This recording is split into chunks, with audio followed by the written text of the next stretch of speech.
오늘도 서연살롱을 찾아주셔서 감사합니다. 미국인 남편과 결혼해서 현재 미국에 거주 중인 여성이에요. 미군인 제 남편은 텍사스 시골에 있는 군부대에서 복무 중이에요. 우리나라로 치면 완전 깡촌이죠. 땅도 넓어서 주위가 허허벌판인데다 가장 가까운 마트에 갈래도 차로 40분은 달려야 하는 곳이죠. 하지만 이곳에서 저는 외롭지 않게 잘 지내고 있어요. 남편 동료의 아내들과 친해져서 친구처럼 지내고 있고 시댁도 멀지 않은 거리에 있거든요. 차로 30분 정도 거리니까 땅 넓은 미국에서는 이 정도면 이웃이죠. 시부모님은 한국에서 쭉 살다 타국으로 시집온 저를 딸처럼 아껴주시고 예뻐해주세요. 특히 시댁 식구들 중에는 누구보다 제게 힘이 되어주는 사람이 있는데요. 바로 남편의 여동생인 제 시누이예요.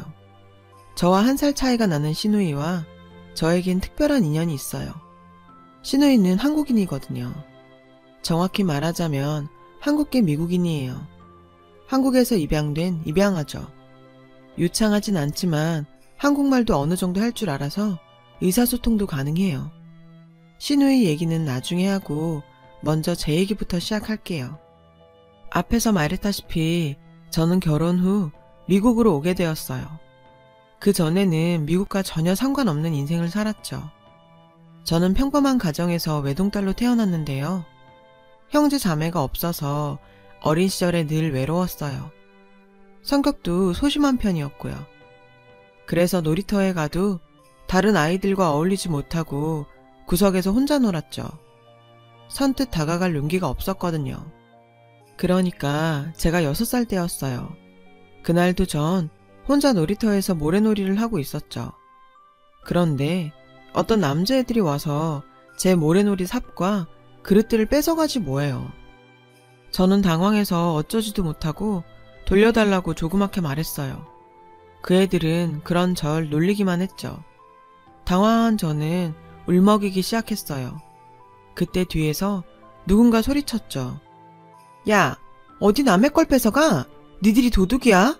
경찰에 신고한다. 누군가 하고 돌아봤더니 저희 동네에 사는 언니더라고요. 절 괴롭힌 아이들을 향해 휴대폰을 들고 소리치고 있었죠. 아이들은 그 모습에 겁을 먹었는지 제 장난감을 던지고는 도망쳤어요. 언니는 제게 다가왔어요. 신경 쓰지 마. 근데 괜찮니? 왜 혼자 놀고 있었어? 언니는 다정하게 물었어요. 그제서야 안심이 된 저는 나도 모르게 앙 하고 울어버리고 말았죠. 언니는 그런 저를 안아주며 달래줬어요. 나는 김지희야. 넌? 정수진. 그날 이후 우린 친해졌어요. 집도 가까웠고 부모님이 맞벌이 하시는 탓에 유치원이 끝나면 늘 집에 혼자 있어야 했던 제게 언니는 선물 같은 사람이었으니까요. 당시 7살이었던 언니는 유치원에 다니지 않았어요. 언니 동생도요. 형편이 넉넉지 못해서 그랬나 봐요. 언니는 자기 집에 절 데려가선 가족들도 소개시켜주고 맛있는 것도 주었죠. 언니 남동생은 저보다 어렸는데 저를 잘 따르고 착했어요. 언니네 엄마와 아빠도 저를 무척 귀여워해 주셨고요. 저랑 1살 터울인 언니는 저의 유일한 친구였고 가장 든든한 백이었죠. 제 얘기를 들으신 부모님께서도 언니한테 정말 고마워하셨고 제 손에 들려 언니네 집에 선물을 보내거나 음식을 보내기도 하셨어요. 그러다 부모님들도 서로 친해지셨고요. 저희 부모님은 언니네 집 형편이 넉넉지 않다는 걸 알고 계셨어요. 그래서 제 옷과 신발을 살 때 언니랑 언니 남동생 것도 함께 사서 선물하시곤 했죠. 그러던 어느 날 언니는 제게 자기네 집에서 자고 가면 안 되냐고 물었어요. 언니네 부모님과 남동생이 시골 할머니 댁에 가서 혼자 있어야 한다고요. 저는 왜 언니는 안 가냐고 물었죠. 그랬더니 할머니가 언니를 싫어한다는 거예요. 언니가 가면 기집애를 왜 데려왔냐고 매번 구박을 하신다고요. 그래서 언니가 가기 싫다고 했고 언니 부모님도 허락을 해주셨대요. 저는 엄마한테 허락을 받고 언니네 집에서 하룻밤을 보낼 수 있었어요. 당시 초등학교 1학년이던 언니는 나이답지 않게 간단한 요리도 하고 설거지, 청소도 다 잘했어요. 어린 제가 봐도 놀라울 정도로요. 그렇게 잘 자고 다음날 아침에도 언니랑 재밌게 놀고 있는데 저희 엄마가 찾아왔더라고요. 그런데 엄마 얼굴이 하얗게 질려있지 뭐예요. 지희야, 얼른 나와. 아줌마랑 갈 데가 있어. 엄마는 언니랑 저를 데리고 나와 잡아놓은 택시에 태웠어요. 그리곤 기사님께 빨리 가달라고 부탁을 하시더라고요. 도착한 곳은 큰 대학병원이었어요. 엄마는 언니와 저를 병실로 데려갔어요. 그곳엔 환자 한 명이 병상에 누워 있었죠. 언니네 아빠였어요. 붕대를 감은 채 산소호흡기를 차고 있더라고요. 언니는 아저씨를 보자마자 울음을 터뜨렸죠. 저도 언니를 따라 울었고요. 엄마는 저랑 언니를 달래주셨어요. 1시간 정도 지나 저희 아빠도 병원으로 달려오셨어요. 안 됐어. 일단 우리가 장례식 절차를 밟아야 할 것 같은데. 전 아빠가 무슨 말을 하는지 몰랐어요. 그런데 알고 보니 언니네 부모님과 남동생이 타고 있던 고속버스를 음주운전 차량이 들이받아 사고가 났다지 뭐예요. 고속버스 승객들 중에는 중상자와 사망자가 많이 나왔는데 사망자 중에 언니네 엄마와 남동생이 있었던 거죠. 다행히 언니네 아빠는 운 좋게 목숨은 건지셨지만 다리를 많이 다쳤대요. 의사 선생님 말이 수술을 해도 앞으로 정상적인 활동은 불가능할 거라고 했대요. 저희 부모님은 꼼짝 못하시는 아저씨 대신 언니네 엄마와 남동생 장례식을 치러주셨어요. 그런데 조문객도 별로 없어서 적막하던 장례식장에 소동이 일어났어요. 언니네 할머니가 오셔선 언니네 엄마 영정사진에 사태질까지 하며 고래고래 소리를 지르셨거든요. 전현이 내 아들을 병신 만들고 귀한 손자까지 데려갔다고요. 그리고는 언니를 보시곤 왜 너만 살아남았냐고, 쓸모없는 년이 살아남았다고 달려드시는 걸 저희 아빠가 막으셨어요. 지금 생각해도 정말 말도 안 되는 소리였죠. 그렇게 하루아침에 가족을 잃은 언니와 아저씨는 혼이 나간 사람 같았어요. 아저씨는 보험으로 병원비는 해결이 되었지만 다리가 그렇게 되셔서 배달 일도 그만두셔야 했습니다. 생활은 가능했지만 아저씨는 한동안 술만 드셨어요. 언니는 그 와중에도 꿋꿋하게 학교를 다녔고요. 언니는 저희 엄마가 보살펴 주셨는데요. 가끔 아저씨가 술을 많이 드시면 언니가 저희 집에 전화를 했어요. 술 냄새가 너무 심해서 못 자겠다고요. 그럼 엄마가 언니를 집에 데려와 재웠죠. 전 언니가 밤에 몰래 우는 것도 본 적이 있어요. 그렇게 2년쯤 지난 어느 날이었어요. 집에서 숙제를 하고 있는데 언니가 찾아왔더라고요. 문을 열어보니 언니가 울고 있더라고요. 왜 그러냐고 물어보니 자기랑 같이 집에 좀 가자는 거예요. 놀라서 따라가 보니까 집안에 아저씨가 누워 계시더라고요. 아빠가 숨도 안 쉬고 아침에 학교 갈 때도 자고 있었는데 지금도 안 일어나. 언니는 엉엉 울기 시작했어요. 저는 어떻게 해야 할지 몰라 일단 엄마한테 전화를 했어요. 엄마는 당장 119에 신고하라고 했어요. 그리고 119 대원한테 엄마 전화번호를 적어주라고요. 엄마 말대로 일을 처리한 저는 언니를 데리고 집으로 돌아왔어요. 결국 그날 아저씨는 언니만 혼자 남긴 채 세상을 떠났어요. 사인은 우울증으로 인한 일이었습니다. 하나 남은 어린 딸을 두고 떠날 정도로 아저씨는 심각한 상태였던 거예요. 언니는 얼마나 울었는지 장례식 내내 물도 잘 못 넘길 정도로 탈진해 있었죠. 엄마는 언니가 안타까워서 당분간 우리 집에서 데리고 있자고 했어요.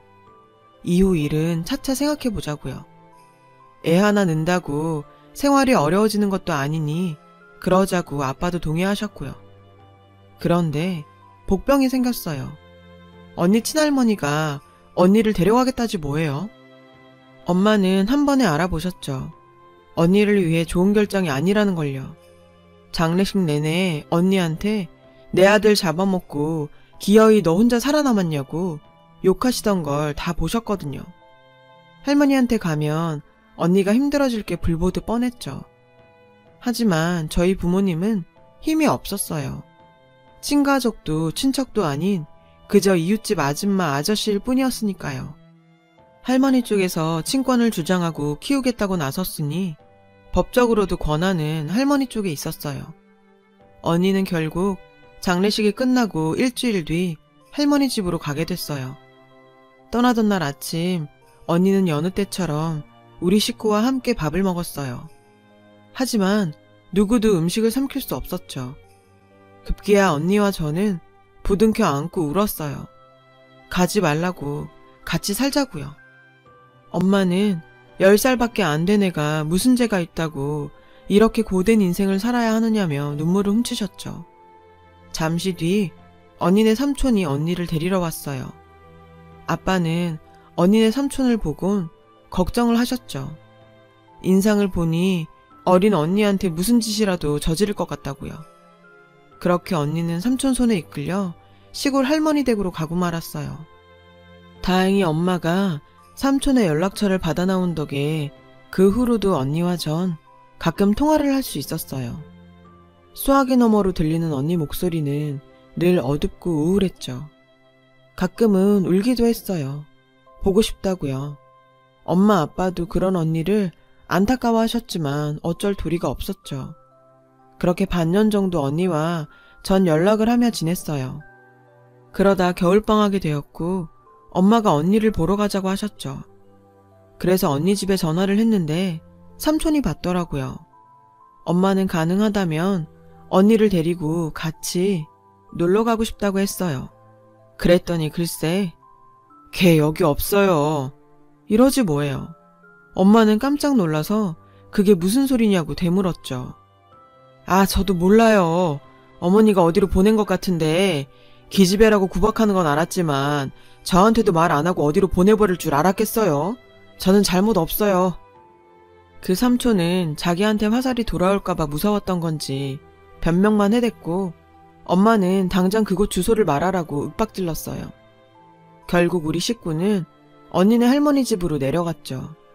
언니 할머니란 사람은 정말 인간이 맞나 싶을 정도로 뻔뻔했어요. 우리 부모님이 언니를 어디로 보냈냐고 따지니 버럭 화를 내지 뭐예요. 내가 내 손녀 알아서 한 걸 남한테 꼬치꼬치 다 보고해야 되는 거요? 우리 집 꼴을 좀 봐요. 댁들은 먹고 싶은 거 다 먹고 배 기름칠 하는 사람들일지 몰라도 우리 집은 입 하나라도 더 줄여야 돼. 걔한테도 더 좋은 데로 보낸 거요. 내 아들의 장손까지 죽인 년한텐 겉도 과분하지. 암 그렇고 말고. 엄마는 화가 나서 그게 왜 지희 잘못이냐고 그 어린애가 무슨 잘못이 있어서 그렇게 구박하냐고 따졌어요. 그리고는 언니를 어디로 보냈는지 당장 말하라고 소리쳤죠. 엄마가 계속 추궁하자 할머니는 갑자기 집 안으로 들어가더니 소금을 한 바가지 퍼다가 우리 가족을 향해 뿌리더군요. 아빠가 재빨리 절 감싸서 저는 맞지 않았지만 정말 무서웠어요. 할머니는 당장 떠나지 않으면 경찰을 부르겠다고 으름장을 놓았죠. 수진이도 있는데 그만하자. 다른 방법을 찾아보자고. 아빠는 엄마를 말렸어요. 결국 우리 가족은 언니의 행방을 알지도 못한 채 그렇게 집으로 돌아와야 했어요. 엄마와 저는 그 후로도 언니네 집에 연락해서 언니를 찾으려고 노력했지만 돌아오는 건 욕설과 폭언뿐이었죠. 그때마다 전 언니가 불쌍해 울먹였고 그런절 엄마는 따뜻하게 달래주었어요. 수진아, 열심히 살다 보면 꼭 다시 만날 수 있을 거야. 그러니 너무 마음 아파하지 마. 그 후로도 전 언니에 대한 기억을 떨치기 힘들었어요. 꿈에 언니가 나오기라도 하면 더 그랬죠. 다만 시간이 흘러감에 따라 조금씩 언니를 떠올리는 날이 줄어들긴 했어요.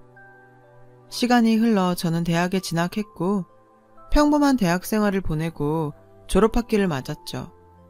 취업전쟁에 끼어들어 치열한 경쟁을 벌인 저는 다행히 전공을 살려 외국계 기업에 입사할 수 있었어요. 직업상 외국인들을 많이 만났고 해외 출장도 많이 다녔어요. 그러다 지금의 남편을 만나게 되었죠. 입사한 초기 저희 회사에 선한 인상의 외국인 사원이 있었는데요. 바로 제 사수였죠. 파란 눈동자가 예쁜 사람이었어요. 늘 웃으며 친절하게 업무 지도를 해주셨죠. 하지만 제가 입사하고 1년 반쯤 지나 미국 지사로 돌아가 버렸어요. 사수가 미국으로 돌아가고 9개월쯤 뒤 전 미국으로 출장을 가게 되었고 어떻게 알았는지 사수가 연락을 했더라고요. 만나자고요. 약속 장소에 나가보니 사수가 데려온 친구도 있었어요. 그 사람은 군인이었죠. 처음엔 좀 우락부락한 인상이라 무서웠는데 얘기를 하다 보니 정말 재밌고 심성도 고운 사람 같았어요.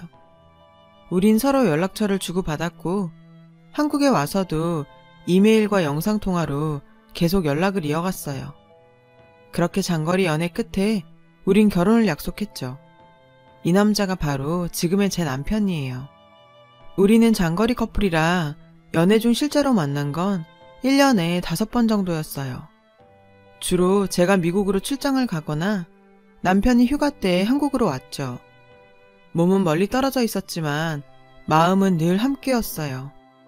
남편은 한국에 와서 저희 부모님께도 인사드렸어요. 결혼 승낙을 받으려고요. 저희 부모님은 외국인 사익감을 편견 없이 봐주셨고 흔쾌히 허락해 주셨죠. 아낌없는 축복과 함께요. 그렇게 장거리 연애를 이어가는 중 전 승진을 했고 남편도 군대에서 진급을 하는 등 우린 각자의 자리에서 성과를 내게 되었어요. 경제력도 갖춰지자 남편은 제게 청혼을 했어요. 저는 기쁜 마음으로 승낙을 했어요. 남편이 워낙 믿음직한 사람이기도 했고 솔직히 장거리 연애에 지쳐 있었거든요. 양가 부모님도 허락해 주셔서 저희는 본격적으로 결혼 준비를 하게 되었죠. 남편의 직업상 결혼 후 미국에서 거주해야 했어요. 다행히 회사에서 미국 지사에 자리를 마련해 주어서 전 일을 그만두지 않고 계속할 수 있었죠. 결혼 전에 남편의 가족들을 만나기로 했어요. 남편이야 한국 올 때마다 저희 집에서 밥도 먹고 부모님께 인사도 드렸지만 전 일정이 맞지 않아 아직 인사를 못 드린 상태였거든요. 때마침 미국 출장이 잡혀서 시부모님께 인사를 드리러 가게 되었어요. 차를 타고 남편과 함께 본가로 가는 동안 남편은 자기 여동생에 대한 얘기를 했죠. 솔직히 전 시부모님을 만나면 뭐라고 해야 할지 입속으로 연습을 하느라 남편의 말을 귓등으로도 안 들었어요. 남편은 몰랐겠지만 말이에요. 그러는 사이 본가에 도착했죠. 예쁜 2층 집이었어요. 현관문을 여니 시부모님께서 나와 저를 맞아주셨어요. 미국 홈 드라마에 나올 법한 인자하고 푸근한 인상이었습니다. 어머님은 저를 꼭 안아주시며 잘 왔다고 환영해 주셨어요. 그때 젊은 동양인 여자가 눈에 띄었어요. 남편은 자기 여동생이라며 소개했죠. 깜짝 놀랐어요. 백인 남편한테 동양인 여동생이 있을 거라고 누가 상상이나 했겠어요? 저는 그제야 여동생이 입양된 동생이란 걸 알았어요. 차에서 흘려들었던 남편의 말이 이런 얘기였던 거죠. 전 놀라지 않은 척 웃으며 인사를 했어요. 미국식으로 제 이름을 밝히면서요. 그런데 제 이름을 들은 남편의 여동생이 저를 보고 눈물을 흘리지 뭐예요? 저와 남편, 그리고 시부모님도 모두 당황했어요. 남편은 왜 그러냐고 동생에게 물었죠. 그러자 여동생은 제게 다가와 말했어요. 영어가 아닌 한국말로요. 수진아, 나야. 나 언니야. 어릴 때 같이 놀았어. 지희 언니. 어설픈 한국어였지만 저는 그녀의 말을 알아들을 수 있었어요. 오랜 시간 제 마음속에 간직했던 한 사람, 지희 언니였으니까요. 언니? 정말 언니야? 언니는 어릴 적 얼굴이 많이 남아있진 않더라고요. 어릴 때도 예뻤지만 더 예뻐진 언니였습니다. 어느새 두 눈에 눈물이 차오른 전 언니를 향해 울먹이며 말했어요. 언니는 달려와 저를 왈칵 끌어안았어요. 저도 언니를 끌어안고 엉엉 울었죠. 남편과 시부모님은 이게 무슨 상황인가 어리벙벙하게 서 있다가 언니를 통해 제 얘기를 들으시고는 놀라서 입을 다물지 못하셨어요. 어머님은 세상에 무슨 이런 기적 같은 일이 있느냐고 눈물을 훔치셨죠. 언니는 저와 헤어진 이후의 이야기를 들려주었어요. 당시 언니네 할머니는 언니를 지인집에 식모로 보냈더라고요. 언니 월급은 할머니 계좌로 꼬박꼬박 들어갔고요. 언니는 노예처럼 구박을 받으며 일을 해야 했죠. 고작 10살짜리가요. 견디다 못해 3달 만에 새벽에 몰래 집을 탈출했대요. 지쳐 쓰러질 때까지 걷고 또 걷다가 저 멀리 교회 십자가를 보곤 무작정 교회로 들어갔대요. 그리곤 다짜고짜 목사님을 붙잡고 도와달라고 말하곤 그대로 혼절했어요. 목사님은 언니를 교회 부속 보육원으로 데리고 가셨대요. 그곳에서 언니는 할머니한테 보내질 게 두려워 자기 이름도 말하지 않고 부모님이 돌아가셨다는 말만 했다더군요. 목사님은 언니 나이가 있어서 입양은 힘들 거고 보육원에서 양육하는 걸로 하자고 했다나 봐요. 그런데 목사님의 예상을 깨고 언니를 입양하겠다는 부부가 나타난 거예요. 바로 저희 시부모님이었죠. 언니는 그렇게 입양되었고 10살 겨울 미국으로 오게 되었어요. 미국에서 양부모님의 사랑을 듬뿍 받고 자란 언니는 대학을 졸업한 뒤 현재 디자이너로 일하고 있대요. 언니는 저를 단 한순간도 잊어본 적이 없다고 하더군요. 미국에서 영어를 공부하면서 한국말이 흐릿해졌지만 제 이름만큼은 절대로 잊지 않으려고 매일매일 노트에 적어가며 기억을 했다고 했어요. 언젠가 꼭 만날 거라 믿으면서요. 그런데 이렇게 한 가족이 되다니 정말 믿기지가 않는다며 너무 행복하다면서 어쩔 줄 몰라 하더군요. 전 이 소식을 한국에 계신 부모님께 전해드렸어요. 부모님도 놀라서 입을 다물지 못하셨죠. 부모님은 결혼식 일주일 전에야 미국에 오셔서 상견례 자리를 가지셨는데 그때 언니를 보고는 정말 많이 우셨어요. 그건 언니도 마찬가지였죠. 언니 말로는 한국에서 저희 친부모님이 돌아가시고 저희 부모님을 자기 엄마 아빠라고 생각했었대요. 할머니만 아니었다면 그때 한 가족이 될 수도 있었으니 틀린 말은 아니죠. 그렇게 감동적인 재회 후 저와 남편은 결혼식을 올렸고 저와 언니는 진짜 가족이 되었어요. 남편이 질투할 정도로 언니와 저는 늘 붙어 다녔어요. 시댁에도 자주 놀러가서 언니랑 밤새 수다를 떨곤 하는데요. 10년 넘게 쌓아온 밀린 이야기들을 풀어내기엔 밤이 너무 짧아서 늘 아쉬워하고 있죠. 어린 시절 시작된 작은 인연이 10수년이 지난 지금 한 가족으로 완성될 줄 누가 알았겠어요. 저희 부모님도 먼 타지 생활을 걱정하셨는데 어릴 때처럼 지희가 있어 외롭지 않겠다시며 마음을 좀 놓으시고요. 멀고 긴 길을 돌아 다시 만난 만큼 앞으로도 끈끈한 우정 이어가려고 합니다. 제 긴 사연을 들어주셔서 감사드려요. 인연이 소중한 하루 되시길 바래요. 여러분, 사연 댓글에 응원과 현명한 조언 부탁드려요. 좋아요와 구독은 저에게 큰 힘이 됩니다. 오늘도 좋은 일 가득하세요.